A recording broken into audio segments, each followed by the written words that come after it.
Members of the National Assembly are yet again under a tight public spotlight following the publication and passage of a number of bills deemed controversial. In just under a fortnight, the members of the National Assembly have passed an amendment to the Constitution on Equalization Fund, published Parliamentary Pensions Amendment Bill, and republished the Parliamentary Society of Kenya Bill. All these bills, according to the Charles Nyochaya-led Constitution Implementation Commission, validate claims that the August House is abusing its legislative powers. And these sentiments, as expected, are receiving support from a section of senators. The attempt by the National Assembly, or whoever it is who has drafted this bill, to confer benefit on the existing members of Parliament is in itself unconstitutional.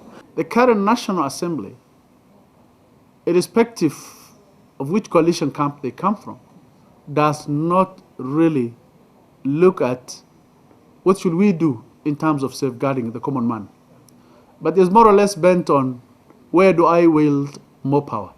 The senators hold the view that the three legislations from the onset have no legal basis. Oversight will be compromised if you all the time seek to control resources. Our business should not be controlling resources, but our major business should be oversighting those resources.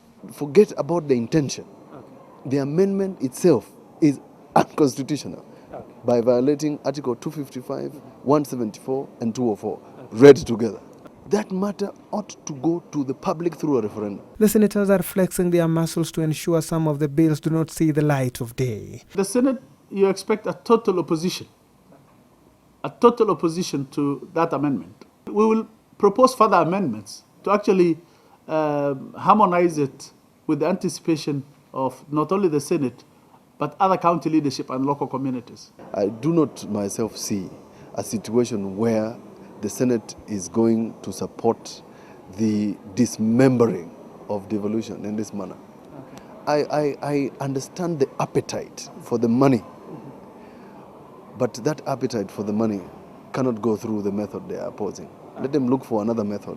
But the MPs are adamant their legislations are for the good of the country. The role of Parliament is to legislate.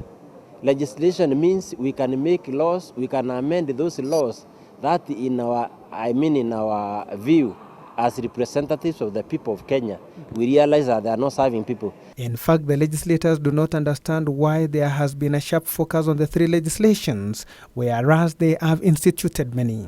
There are all the other things we are doing about agriculture, we are doing about the fisheries, we are doing about the mining, we are looking at issues of the land, appropriation of funds. So that's why I'm saying there is a misconception among many Kenyans. Even the people who fight the MPs hardest, they want to come to the House. MPs are accusing Nyochaya for allegedly rallying the public against the National Assembly. Eric Biegon reporting for Channel 1 News.